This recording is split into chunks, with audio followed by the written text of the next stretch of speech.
What's up, George? What's going on in the House of Craze tonight? In the House Craze tonight, we have Mr. Nick Gibson, and he's going to be talking to us about Screecher 1 as the owl flies. We are going to be talking to him, and we're going to be talking about the hero's journey, a little something, something. So stay tuned. We'll be right back. Let's get it.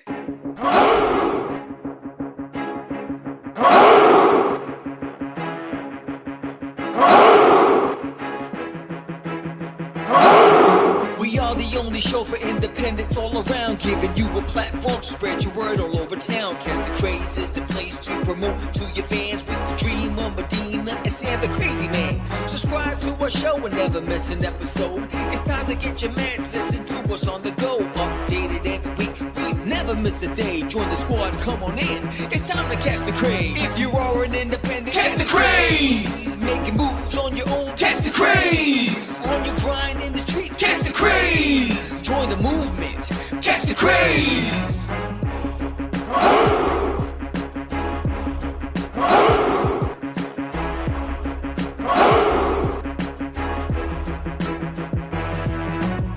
Yeah, George, we did it again. Come on now. Yeah, you want to do it. Catch the Craze.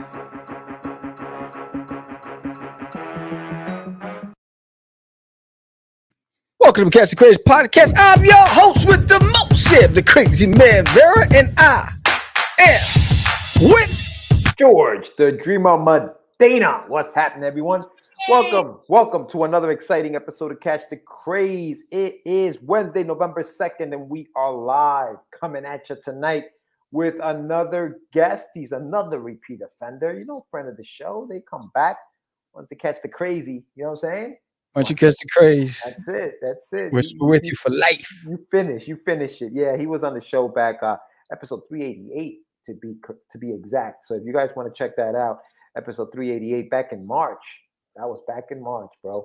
We are flying through these episodes. So, which means that we come on a regular basis, which also means that you want to subscribe to this show because we're going to have content for you every week.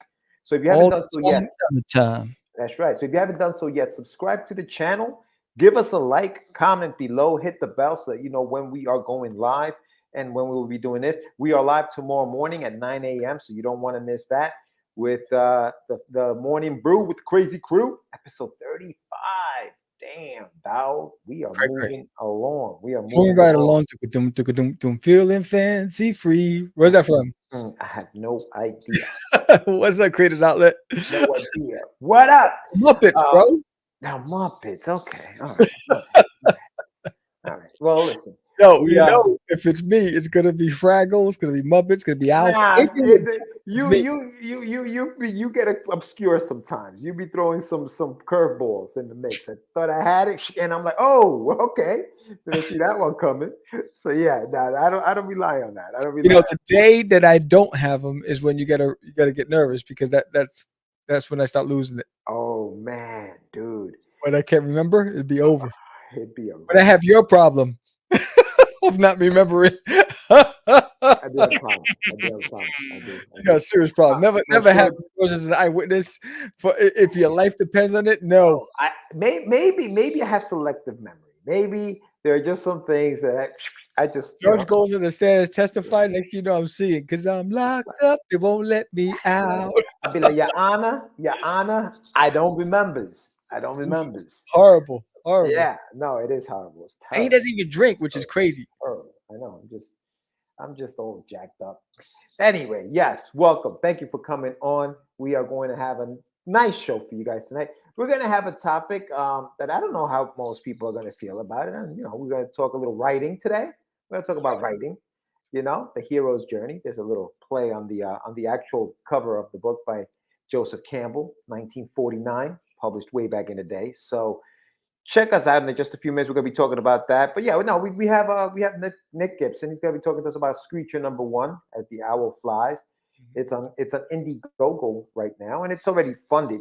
So what you guys would be doing was just, I don't know, Indiegogo has stretch goals too, right? I think it works the same. I haven't done an Indiegogo campaign in years, bro. I haven't done it in a minute because it's always I mean, I think crowdfunding in general right now is becoming a lot more requires a lot more of your time and investment. Um, you can't rest on your laurels. You have to actually go out there and hustle. Oh yeah, man. You So you definitely. You're right. Absolutely. So big. I mean, big shout out to Nick because when I saw the number that he's at right now, that's impressive for an Indiegogo campaign, bro. word. Indiegogo's a toughie. Indiegogo's a tough one, but it looks like he's got a nice following there. He's got a nice fan base. So Yeah. good for Nick. We're going to be talking to him in just a few minutes. We spoke to him when we spoke to him the first time. He had a book called 2100 Samurai. We spoke to him about that, and that Yes. was also on Indiegogo. So good for him. This is I don't know if it's a second title. Maybe it is. Phoenix Press. Fourth campaign. Yeah. Oh, damn. So he's busy. He's busy. He's Yeah. busy. And but yeah, man. So what do we got? What else we have going on? I know we were both pretty busy with stuff behind the scenes. I know you've Yeah. been making a push for some publishing deals with Forbidden. Yeah, yeah. Right now, Forbidden. Forbidden. I'm looking for a home for Forbidden. And at the same time, we're working on There's Nearly My Toilet book number 4, which is coming to Kickstarter in January. So I'm just waiting. I'm assuming tonight is the night that I get the funds, or I'll get the alert, the email from Kickstarter saying Nice. you expect it in 24 hours. Normally you get an email 24 hours before it drops. So I haven't gotten that yet. It still says reconciling finances. But so as soon as I see that money in the bank, I start packing your stuff and shipping it out. I already Wow. started working on the sketches for those of you who got the personalized sketchbooks. So I already started working on those, and the t-shirts orders will happen as soon as the money comes in. Then the t-shirts will be the first thing. So everybody, I think there's 6 people or 7 that got t-shirts. For everybody who got t-shirts, those will go out immediately upon receiving the funds. So you'll get that first in the mail, then you'll get everything else. There you go. There you go. Everything's moving along, kid. And that's what it's all about. I wanted to give a big shout out to the artists that are working on the Adventures of Wonder Duck, as they sent me the thumbnails for issue number 7, bro. And I'm like, well, for chapter 7 of the 8 that I'm working on. And like we always talk about this, man. It's like Christmas, man, when they do stuff like this. So I am very excited to share that with everybody. Once the book is done, I can't wait to do that. So big shout out to them. Thanks, Mr. Brian Bobby Burrito. That's how I feel. That's how I feel when I finish my thumbnails. I'm like, Merry Christmas, Sam. Merry Christmas to me. This is awesome. Very nice. Very nice. Yeah, no. So I just got those today, and that's exciting news. I can't wait to see what they look like. Now I got to see what they look like finished. Like, yeah. You go through the approval process, say, oh, you know what, change this, move this around. This looks, and then once you get the pages, that's what it's all about. I mean, obviously it's different when you're the artist on the book, but yeah, man, it's exciting stuff. So we have stuff coming down the pipe next year. You mentioned yesterday, who's in? You know what you lost, Sam? What? Another Crazy has arrived. Oh yeah, I know. You know what I mean? Yeah, Phoenix. Yeah, I know. Happy New Year. What's up, Phoenix? I believe one of the best movies in the world. That's Nick in the chat. That's the best movie in the world, man. No, I love that movie. Around Christmas, bro, it's a must watch. I can watch it anytime. It doesn't matter. It's like when I used to drive into the city. I had like a was it an 8 or 9 CD changer player in my car, right? And in there I had Bon Jovi. Of course, you can't go anywhere without a Bon Jovi CD. I had the best of hip hop, so I had everything, all the mixes, right? So I had everything from DMX to Fat Joe, all that stuff, whatever. But then I had an Elvis Presley CD. And then I had a Christmas CD, and then I had like the Philharmonic CD. So I had different things based on my mood, and so I would play it based on how I felt when I was driving. So if I wanted to speed, I put on hip hop. If I wanted to just cruise, sometimes I put on classical music and just chill. It all depends on how I felt. Yeah. No, I can't listen to Christmas music outside of Christmas. It depresses me. I miss it. I miss Christmas when it's gone. So it always reminds me. It always brings me back to my childhood.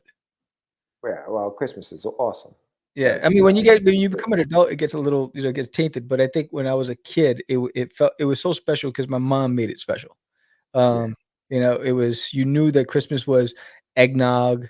You knew that, you know, they were always baking in the kitchen. My mom, my grandma, you know, there was always a smell of freshly baked goods. There was the family sitting around together watching classics. I used to love the Charlie Brown Christmas special, the Fat Albert Christmas special. Remember that? Yeah. Oh man, The Fat Albert one. That's Thanksgiving. There you Nah, go. man. There you go. Hey, look, see, rules are meant to be broken. And so for me, it's like, I don't care. Just like when they say you can't wear white until summer or whatever it is, I'm like, yo, wear whatever you want all year round. I'm good. Yeah, no, I can't believe the Christmas carols before. I agree. I agree with Nick. After Thanksgiving, we go in. We Nah, go in. But before that, it's a little tough. It's a little nah, tough to listen I love to Christmas carols the whole time. what are you doing? What are you doing? I'm scrolling. I'm trying to find something, but I can't find it right now. Yeah, like your Um, brain. yeah, But, I'm scrolling. Christmas, I love Christmas music. I can listen to it all the time. You know, and I think the challenge of living in like Texas, because Texas doesn't get snow. Texas gets ice, Well, right? yeah, that's the problem. Yeah, So you're not gonna get a white Christmas here. You'll get a cold Christmas, and you'll get ice rain.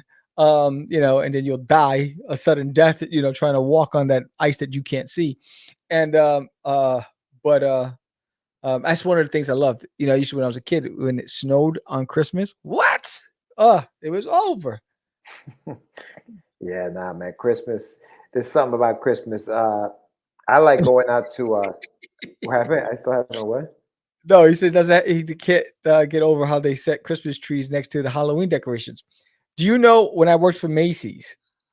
Macy's in Herald Square, New York City, the biggest retail store in the world, right? So Macy's, August we start building the holiday lane. So the Christmas tree shop, all that stuff gets put up in August before Halloween and before Thanksgiving. It's already up. Before the summer ends. It sounds like. Yeah, it's already up. So August, people could start buying their Christmas decorations. That's crazy, bro. Crazy. That's Crazy. nuts. I have a friend who waits until Christmas ends and then goes to buy decorations for next year. Oh yeah, when they're trying to get rid of everything at like ridiculously low prices. It's freaking insane. But no, listen. I love Christmas. I love me some Christmas. But right now, it's Thanksgiving, bro.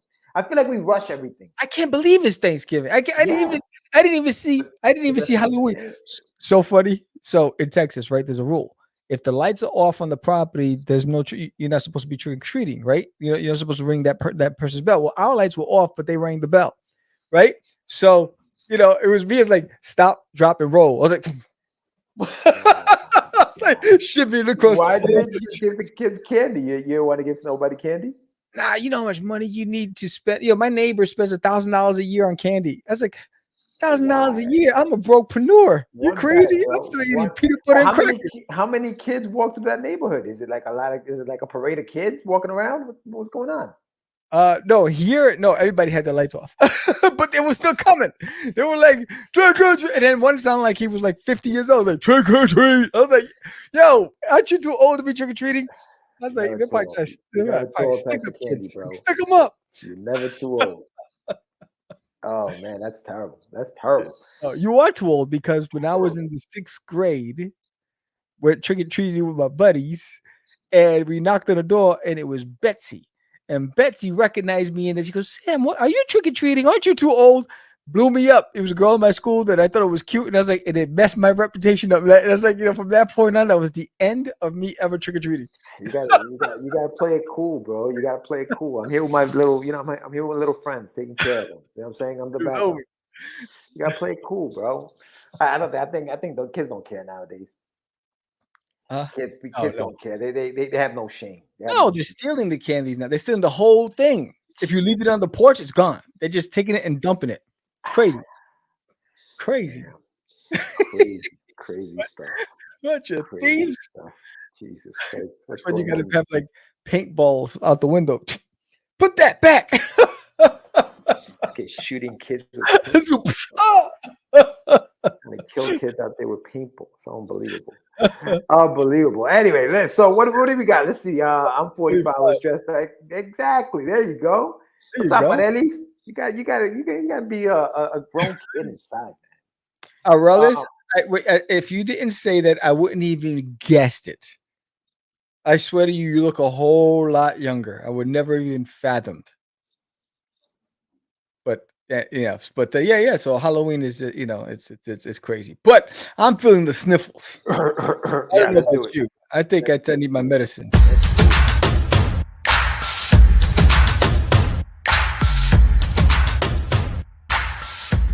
It's time for your medicine.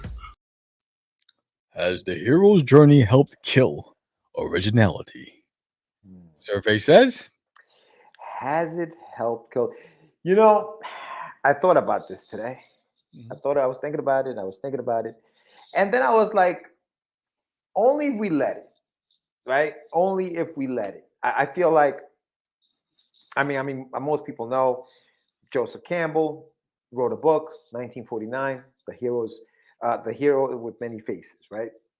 And in that book, he talks about the hero's journey. It's basically like a 3-act circle. It has all of the different things that the hero goes through on his way to discovering himself, right? Starts off with like this reluctant hero, and these are the highlights. Reluctant hero goes on an adventure, meets some kind of mentor that helps him along that adventure. Then he meets all the tests and villains and all this other stuff, nearly dies, comes back, defeats his foes, comes back to the real world.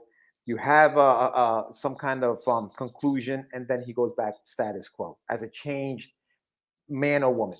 And there's your hero. That's his journey, and that's the cycle. And so I feel like ever since that book came out, and ever since our boy George Lucas admitted that that was the blueprint for Star Wars and for that book, I feel like a lot of writers have used the hero's journey as the blueprint to write stories.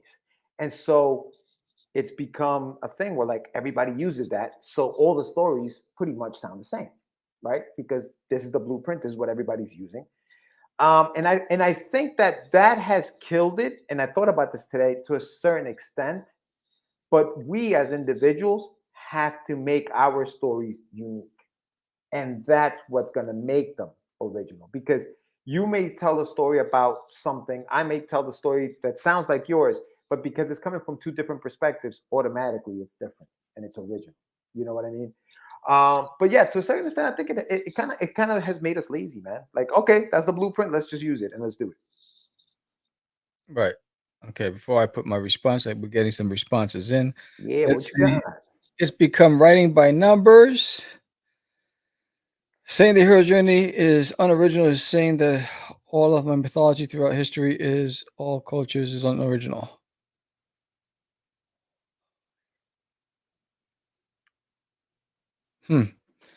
So no, I think there is. I don't think what's original is the characters you create to tell a story which has a hero's journey.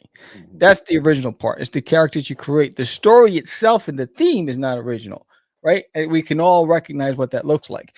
It's your take on the world that you've built.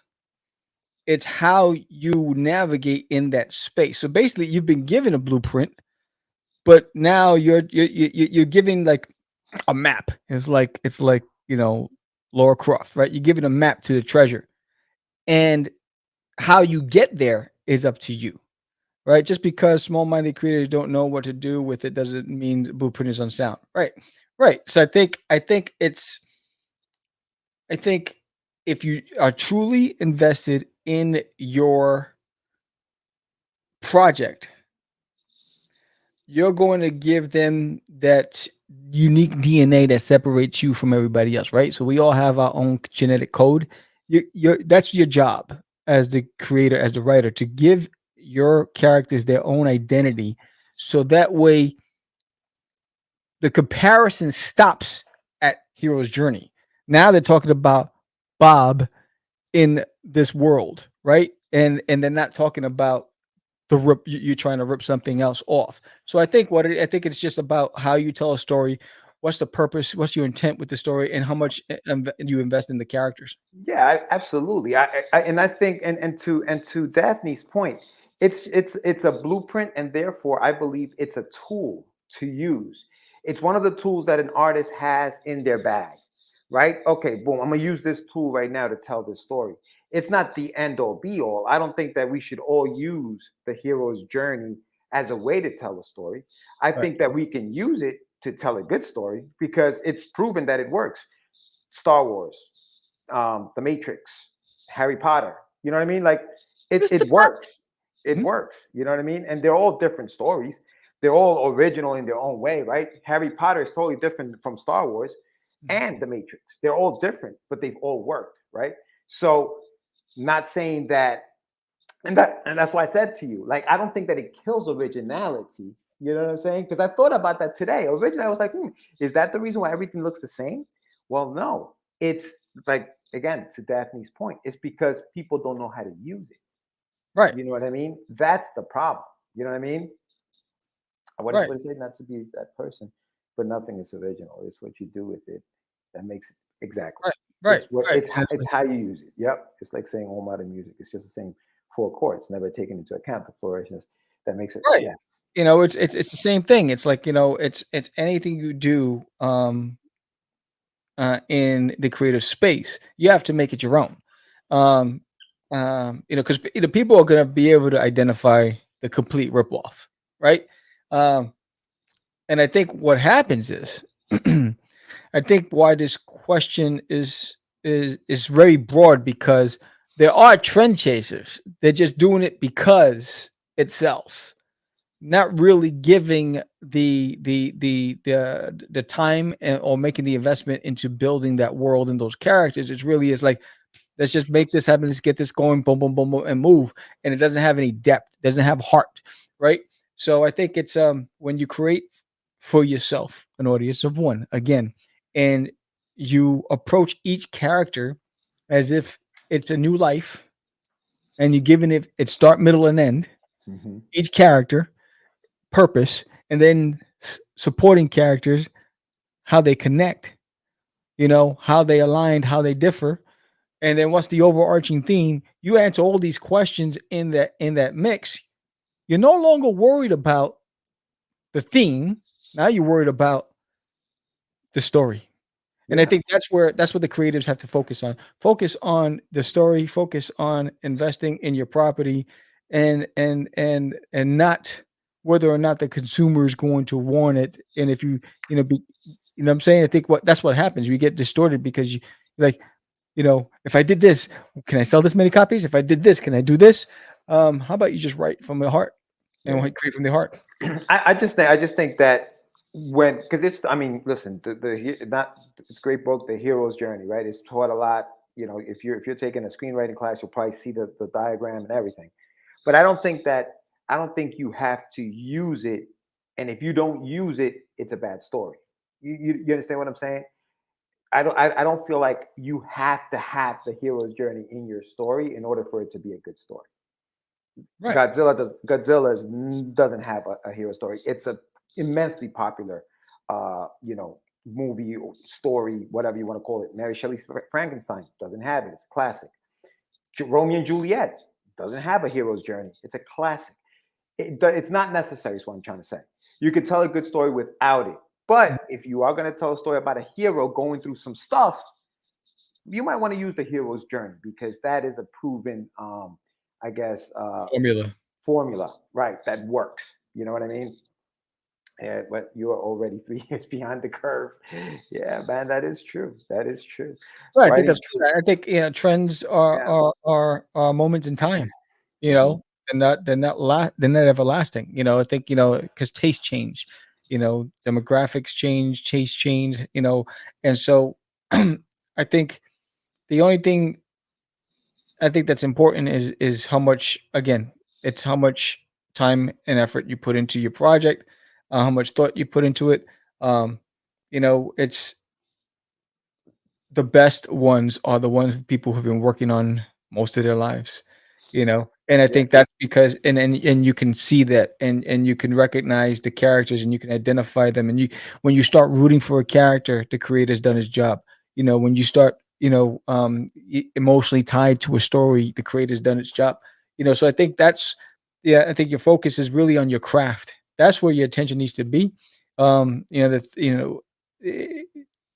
Eh, again, I'm just going to go back to say it. Just create what you love, and then let the chips fall where they may. But answer all those questions. There's a formula to writing stories. Follow the formula. Just make it your own. These are all tools, man. These are all tools, and that's the thing. We should know them. We should have them, like I mentioned before, in our bag of tricks, so that we can pull them out at any time. But at the end of the day, it's like you're saying, Sam. You got to do the work, right? You have as tedious as it may be, you have to know these characters inside and out for you to be able to tell the best story you can tell, for you to make people feel or understand who they are, or for you to have any connection to them. They have to be rich, and they have to be filled with story that you have, put together, whether it's a Bible, whatever you want to call it, your world building, whatever you want to call it. I think that needs to be there in order for those characters to come to life the way they do on the page, and for people to care about them once they're on that page.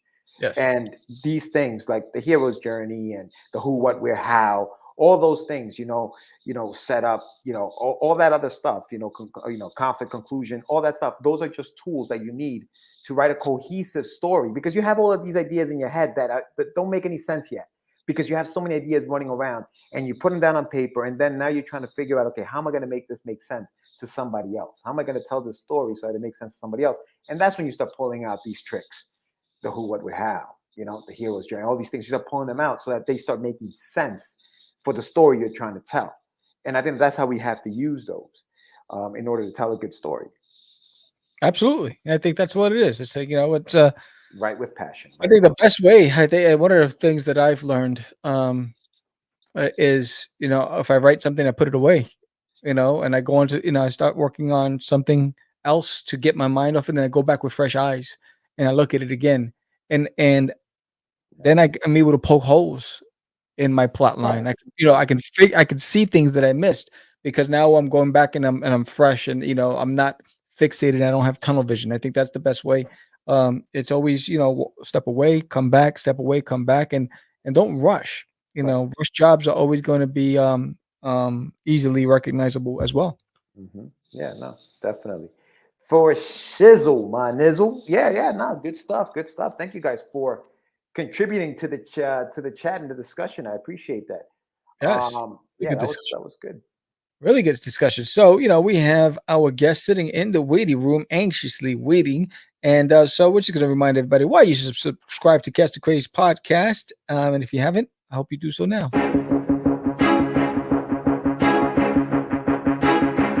It's Monty Moore.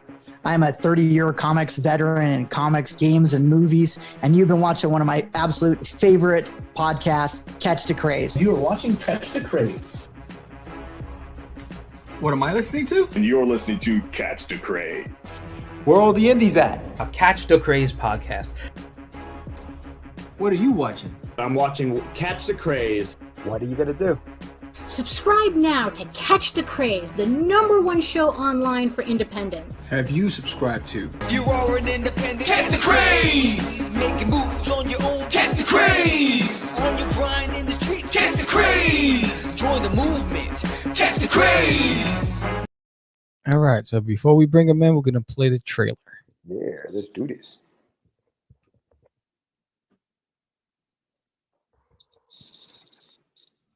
My name is Avery Fletcher.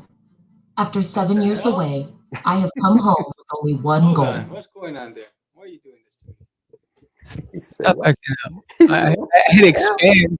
I hit expand, and it just did that. Let's see. Let's go. I'm just gonna play it like. Let me go to YouTube. Hold on. Because I hit expand, and it just. Oh, there it is. What a tarnation! My father. But to do that, I can't be the woman I once was. To honor my father's legacy, I must become someone else. I must become something else.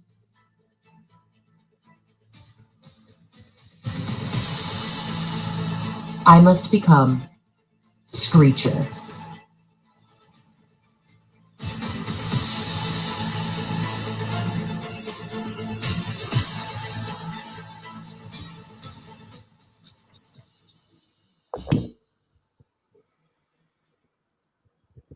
What's up, buddy? Welcome. What's up? Welcome back, Jack.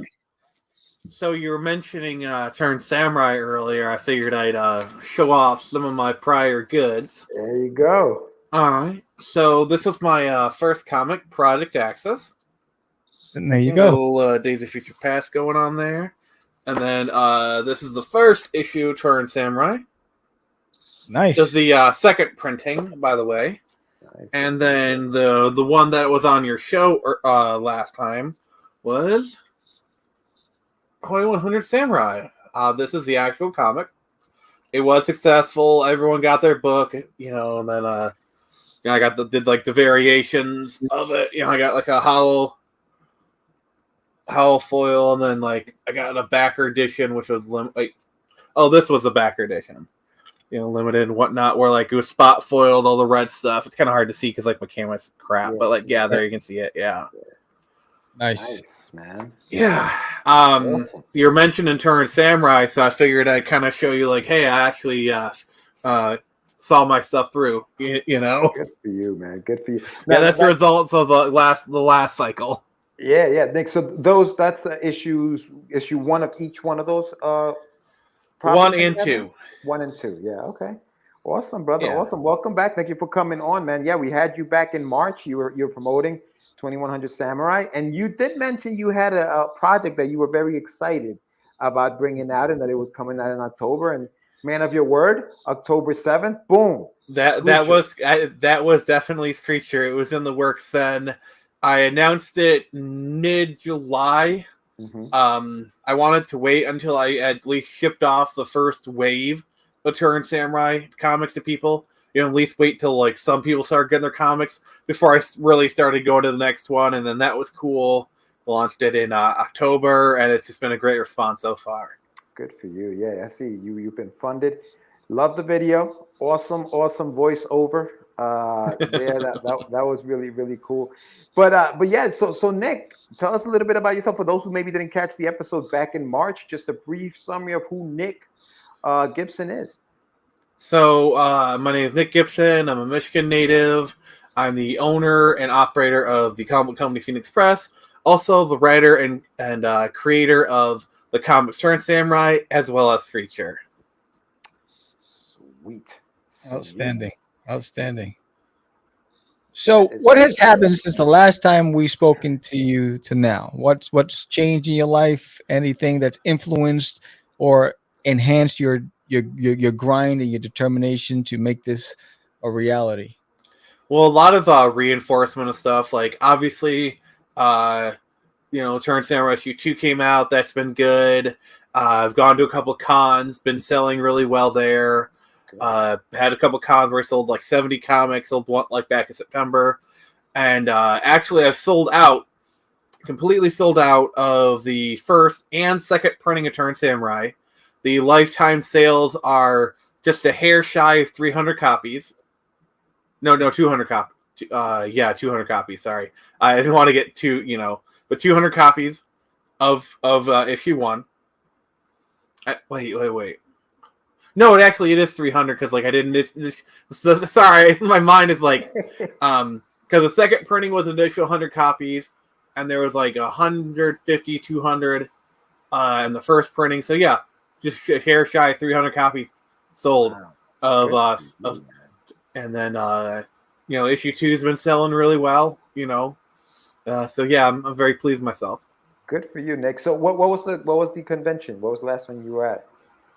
The last big one was Monroe Pop Fest down in Monroe, Michigan. I did a smaller one back in October, I think. Mm-hmm. And then my next big one is Great Lakes Comic Con up in February. I applied for that one. More than likely I'll get it. Maybe not, but I've done those cons before and I'm pretty tight with the guy, so it's pretty likely. Awesome, brother. Awesome. I'd like to see that you've been out there and you've been selling like a mad person, man. Good for you. I like that. I like that. And so, are you working on issue number 3 of 2100 Samurai right now? I am actually. I'm at the very early stages. So the script is pretty much edited. This month I'll be working on like character designs for like the villain. I'm actually going to be doing like a full new art style for issue 3. Issues 1 and 2 were more like a high contrasting manga style. This one I'm going to go like full grayscale. Okay. And I'm actually going to have a special edition called Blood and Steel, which it's going to take the place of the collector's edition, where it's going to have the holofoil cover, but also the inside is going to be black, white, and red. All right. Okay. It's going to be one of those comics where like the red color is highlighted and whatnot, Yeah, like the blood, the fire, so that's going to be pretty sweet. Going to keep that as part of the collector's edition. That one I'm shooting to release April, May-ish. That's my goal. Gotcha. Yeah, it seems like you definitely have a schedule, as a production schedule in place. Yeah, that seems to be forming. Yeah. Then next, like basically, I know that for a lot of companies, you need at least 3 issues in the can before you can start like doing like distribution or like teaming up with a larger company. So next year is looking to be a big year for Turn Samurai, because in April I'll have issue 3 done. Right. So probably in the summer and fall, I'm going to be really pushing that one, kind of shopping it around, see if I can get a distribution deal for that. So hopefully that pans out. And then, but yeah, it kind of seems like spring is Turn Samurai, fall is Screecher, and that's going to keep marching forward until I complete the volumes, and then, work on a trade for those. That's awesome, man. That's awesome. And then, so obviously Phoenix Press is your imprint, and you have these books coming out. The newest one is Screecher #1, which is on Indiegogo right now. We just saw the video, beautiful, video there for the campaign itself. So tell us a little bit about Screecher, man. Tell us, maybe like the origin story of the book, or how you came up with the idea for the book. Tell us a little bit about it. So Screecher is kind of like my homage to like the DC comics of like the late 90s, early 2000s, with like kind of like a touch of like the DC animated universe. Kind of put in like, kind of think like your Batmans, your Nightwings, your Young Justices, but with a little bit of like Ultimate Spider-Man, Ultimate X-Men kind of mixed in as well, like that kind of feeling, you know what I'm saying? And that's kind of what I wanted to evoke. Like, there's a lot of people who are doing 80s and 90s inspired comics, and those are great. But like, I want to do something a little bit later from like when I like the comics that I grew up with, that I loved, and that's what it's all about. Is you do what you love, and that's the era that I have the attachment to. So that's what I wanted to evoke. And so the other part of this is, so Turn Samurai is a mature-rated comic book, and people have been enjoying it. But like, there's been a lot of situations where people say like, "Oh, hey, we can't buy that for you because it's mature-rated, because they're buying for their kids." So Screecher is that alternative. It's a 11 to 13 plus book. It's kind of that area where like adults can fully enjoy it, no problem, but it's appropriate enough for the kids to where like I'm at the conventions and parents will have no problem buying it for their kids. Right. No, that's awesome, man. Now, do you write or create with a market need in mind, or is Screecher something that you've been wanting to tell this story for a while? How do you develop your stories? Usually I do it like with the kind of story in mind. Basically, when I kind of came to a realization that I needed more of an all ages comic, I basically kind of took stock of like all the ideas, right? Because trust me, I got a lot more stuff in the stable that none of you people have seen, and you guys might not see for like 5 to 10 years. Like, trust me, I got entire issue, like 5 issues written of like a Robin Hood comic, and a bunch of other stuff. And so I took stock of all that I had, and the one I settled on was Screecher. Screecher was actually supposed to come out a lot later, because like I got like this like a phase 1, phase 2 kind of plan, and Screecher was originally a phase 2 character. But then I kind of like looked at what I had for Screecher, and I was like, hey, this could actually work. So I promoted her to a phase 1 character, and developed her from there. I wrote all 4 scripts of volume 1 back in December, The idea had kind of been floating around in my head for probably 2-3 years prior to that, like basically I wanted to kind of do my own kind of Batman type character. Yeah. And so Screecher kind of was formed really from that nexus of like doing a Batman inspired character. And, I've kind of made it my own a lot, which that's why I have no problem citing my influences. And so it just kind of morphed from here. But yeah, Screecher was already pretty fully formed before I decided to go for the all ages route. Got it. And so you've obviously written, like you said, the issues ahead of time. Now it's a matter of having the artists, I guess, catch up with what you've written. Yeah. And so when I create a new comic, I always make a point of writing out the first volume in full before I even start, because I've ran into the problem before where I write like a really good first issue and like I have no idea where to go from here. And in order to alleviate that problem, I at least do a first full volume, because at least then I can at least have some idea where it can go from there, or at the very least it's easier to figure out. Yeah. Now, the artists that you have working on the book right now, are they also attached to the book for the next 4 issues, or is that something that you see how it works out per issue kind of thing? Well, it's done on a per issue basis. This is the same artist that worked on Turn Samurai #2. So Brian Q came over on this one, and I've developed a really good working relationship with him. So he's pretty much the artist for both comics up through the end of their first volumes. All right, awesome, good.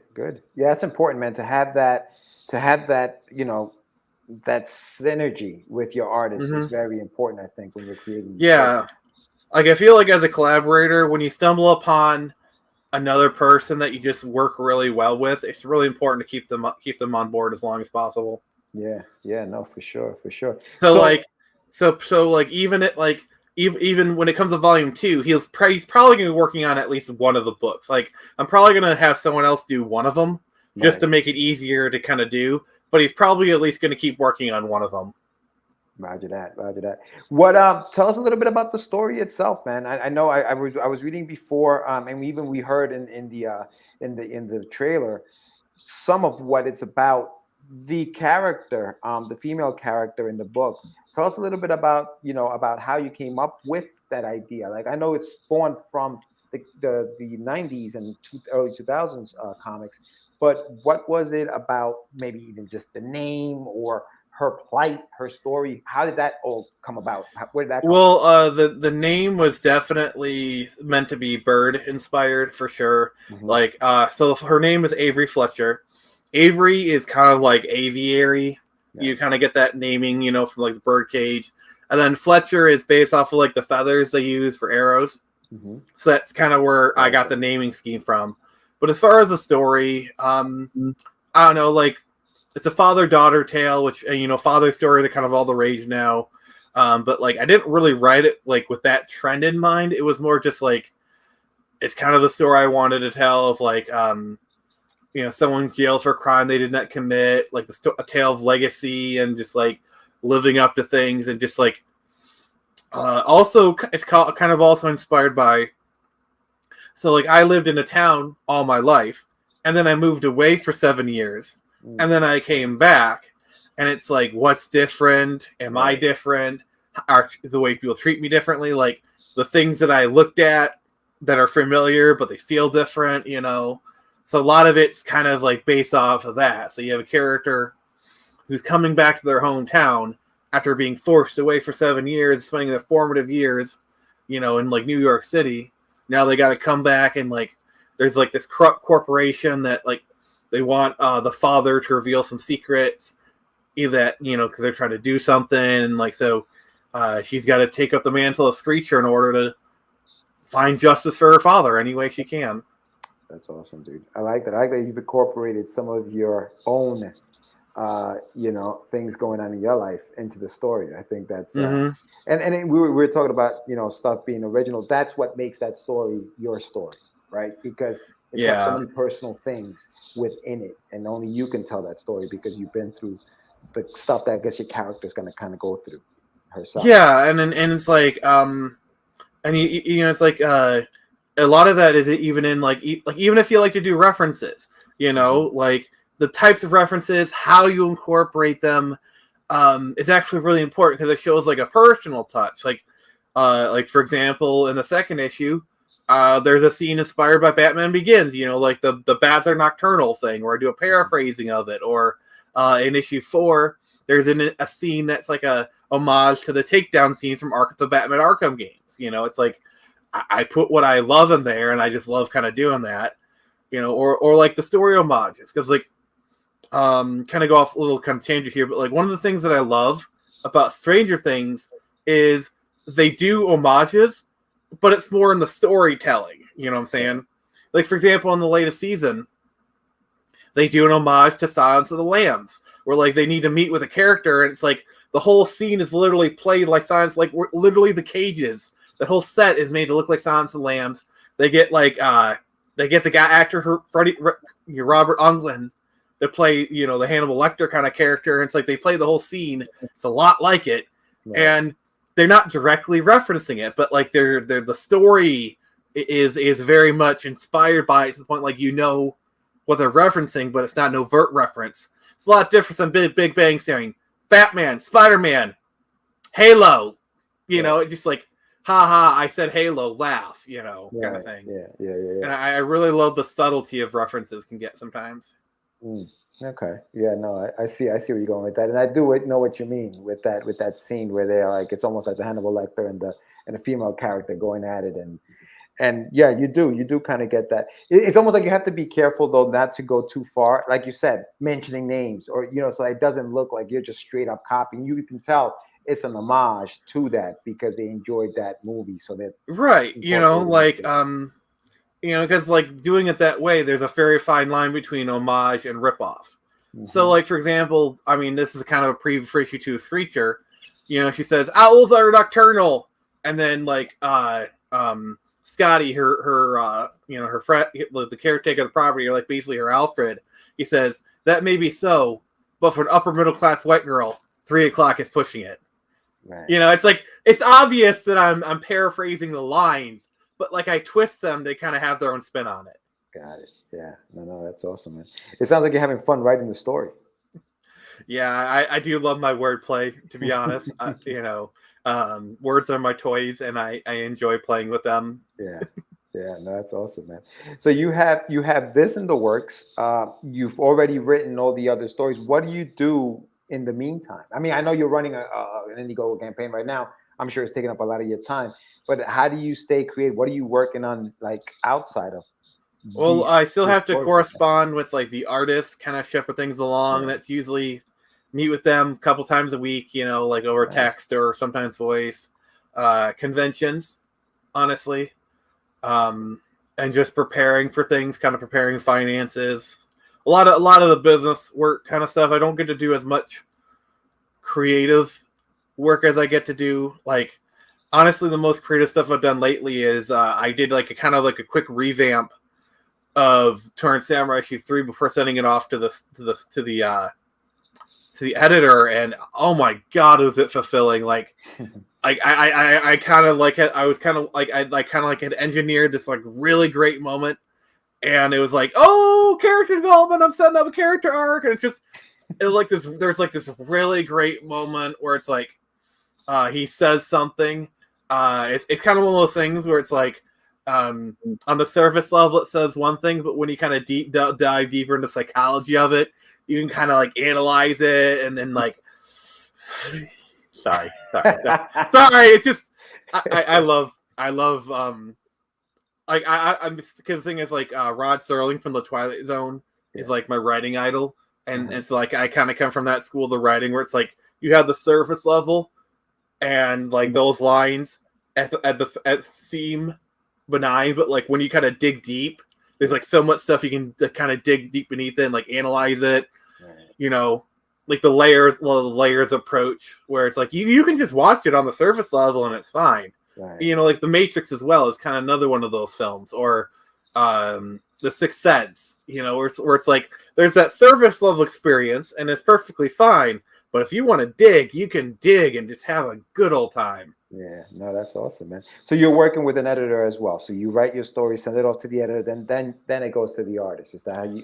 Yeah, the editor tears it to shreds, tell me how much I need to suck, and after I cry in the corner for about a week and a half, I pop some vodka, and then I tell the editor to fuck off.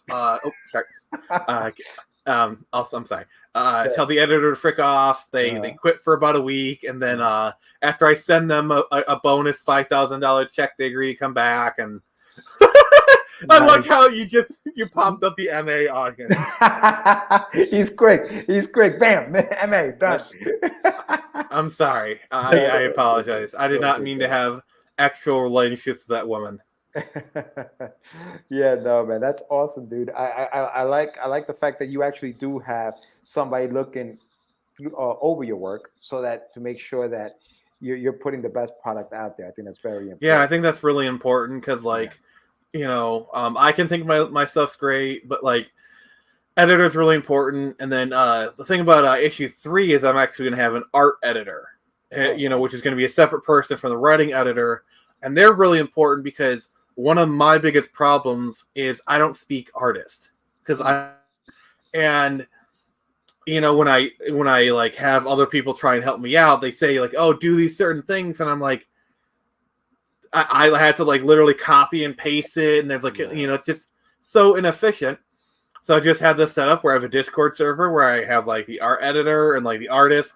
They can just directly talk back and forth as equals, and it just makes it easier that way. And it's a person I trust who's really good at what they do, and awesome. It'll make things a lot better. I had them kind of for the tail end of Screecher. They were a good help, and the process kind of proved itself. So they'll be in on the ground floor, literally from thumbnails to completion. So it's going to be more of a fun. Issue 3 is going to be such a step up. Yeah. From issue 2, it's going to be crazy. That's awesome, dude. I love it. I love the fact that you're constantly trying to get better, and you're trying to make the books better as they go along. So you're working on issue 3 of 2100 Samurai. You're going to be working as soon as this is done, because this is done already. The book is done for Screecher #1. That's complete. Yes, that's done. And so you're gonna start. You guys will start working on 2. When do you think 2 will be hidden? Whether it's Indiegogo or conventions, when do you think that'll be out? I'm hoping to hit Indiegogo around April or May. Okay. That's a floating date. I'm going to be starting production in January, so we'll kind of see where things kind of go. But yeah, that's kind of what I'm shooting for. So you're going to be putting out both books around the same time, the 2100 Samurai and the Screecher #2? No, Screecher is going to be coming. #2 is going to be coming out next October. Okay, that's what I was asking. Yeah, basically, once I finish work on Turn Samurai, I'm going to work on Screecher. That's the plan. Okay, yeah, no, that sounds great, man. Awesome stuff, dude. So issue #1 of Screecher, everyone, is on Indiegogo right now. The link is in the summary and it's also in the chat if you guys are watching and want to check that out. And so it's 22 pages, right? 22 pages, full color, right, Nick? Mm-hmm. What can they expect? Full color inside the comic. What kind of surprises can you give us? Anything as far as what? A lot of action, some good world building, some teases for issue 2 right at the end. It really does a good job at setting the stage for how things will play out for the next 3 issues. Awesome, man. Awesome. This looks good. This looks really good. You got stickers, you got trading cards. I mean, you have some stuff in here. So if you guys want to check that out, make sure you hit the link and check it out. So you're saying you're going to be at a convention next year, right? That's when your conventions start. Mm-hmm. Are you going to be doing how many next year, do you think? It's really up in the air. I'm hoping to do more. Most likely, the ones that I'm looking at is Great Lakes Comic Con in February, Monroe Pop Fest in September. There's kind of one in Northern Michigan I might do, and then there's some smaller ones in my area that I might kind of do throughout the year. Those are still up for up for possibility. Sweet. And if people are in the Michigan area, are there any comic book shops that maybe they can find your books in? Have you done any of that yet, or are you still working on it? I have done it. I don't really have any on display at the moment. Okay. But once Screecher's out, I might kind of put it up for consignment at a few shops. Make sure to stick by my social media, and I'll let you guys know. Sweet. Speaking of social media, you want to give us that now so that people know where to reach you? Certainly. So you can find me on Twitter at Project Access 1, YouTube, search the Phoenix Press, and then on Global Comics, which I have Project Access and issue 1 and 2 of Screecher. Just search the Phoenix Press there, and then and if you're looking for a good comic, go on Indiegogo and search Screecher, and it's currently available. Awesome, man. Awesome. Nick, thank you so much for coming back, my brother. Appreciate you. And I'm looking forward to Screecher 1. I'm looking forward to Screecher 2, 2100. I mean, you got things coming down the pipe. I love your excitement for writing, and I can't wait to read that stuff, man. Thank you. You got it, brother. You have a great day, and this looks like you got a backer while we were talking. So congratulations, you keep moving. So thank you. I really appreciate it. Talk to you soon, buddy. Later, all right, so you want me to exit or whatnot? Yeah, we're out. Thanks. All right. Later, bud. All right. Yeah, so that was Nick Gibson. Again, it's Screecher #1 as the owl flies. I like the cover. I like the motorcycle is pretty dope. Yeah, though it looks cool. I mean, definitely what he's talking about. Definitely something from the late 90s, early 2000s. It definitely has that feel. So good for him, man. Good for him. And it sounds like he's got a solid plan as far as got editors looking over stuff to make sure that it's top-notch stuff. So good for him, man. Good for him. Yeah, and he's 1880. Yeah, good for him. Good stuff. Yeah, it's pretty cool. Yeah, I mean, and he's got a good solid plan for the year. He knows what he's doing. So keep at it, brother. Keep doing what you're doing. And he's conquering Indiegogo. Indiegogo is not an easy platform. And he's doing it. So keep doing it. Yeah, good for him, dude. Yeah, because this is a tough one, dude, and he's almost at 2 Gs in a very hard platform to kind of navigate. I know that they have like flexible goals and stuff like that, but still, I mean, just getting backers on this one is always been a tough one. Yeah, Indiegogo has always been a challenge. Yeah, no, absolutely. At least for me. It was a mission. I think only one of my books were actually really funded on Indiegogo. The other two were like, it was just that. What is it that they do? The on-demand stuff. Yeah. So it's pretty cool. So So we had a hefty show today. Lots to talk about. Really good feedback from the live audience out there. Again, if you want to be a guest on Catch the Craze, all you have to do is hit the link in the summary, and it'll take you directly to the calendar where you can book yourself. Tuesdays are the only dates available, and that's 8 p.m. Eastern Standard Time. If you want an 8 p.m. slot on a Wednesday, that's only for sponsors. So there's a link in the calendar. If you can't get on, because we are booked, I think, through February. If you're trying to get on sooner on a Wednesday night spot, that's a sponsorship space. So other than that, it's because I'll be going back to work. So we're adjusting, we're reacting to the challenges that we're going to face with podcasting. So again, if you're really in a crunch and you want to get your stuff out there, you can always get the sponsorship spot. And click that link, go to the page, hit that, select your sponsorship rate, and you can sponsor one episode or as many as you want. And it's up to you. It doesn't really matter. And then once that comes through, we will connect and book you for your show, your Wednesday night appearance, and get you ahead of the crowd, move you to the front of the line. But you get the VIP treatment. Yes. So if you like this episode, hit that thumbs up, subscribe, like, share it with a friend. When we grow, the indie community grows, right? So more eyes on us, that means more eyes on the guests, and that's what we're here for. Right. We want to shine a light on our friends in the indie community. And don't forget, join us tomorrow morning, 9 a.m. Eastern Standard Time, where we're going to continue the conversation we had on that I started on the Craze in 10 or less, about how important is that opening passage to your story. And so that's going to be good. And anything else that pops up, so join us for a lively discussion. Bring your coffee, bring your robe, your flip-flops, and sit out on the balcony. And have some fun. I was going to say, Sam, bro, Witcher, how do you feel about Henry Cavill? We'll talk about it tomorrow. I'm pissed, but yeah, I'm pissed. No, postpone it. We'll talk about Netflix. All right. Don't get me started. Woosa, you bastard. I love it. Yeah, bastard. I'm pissed. I'm pissed. Yo, you just got. I'm raging now. I'm raging. I'm sorry. We'll talk about it tomorrow. Yes. With that said, again, thank you, Aurelius. Thank you, Daphne. Thank you, Phoenix Press.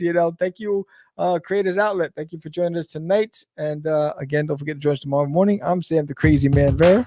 George, the Dreamer Medina. And we are. It's just easy. It does not.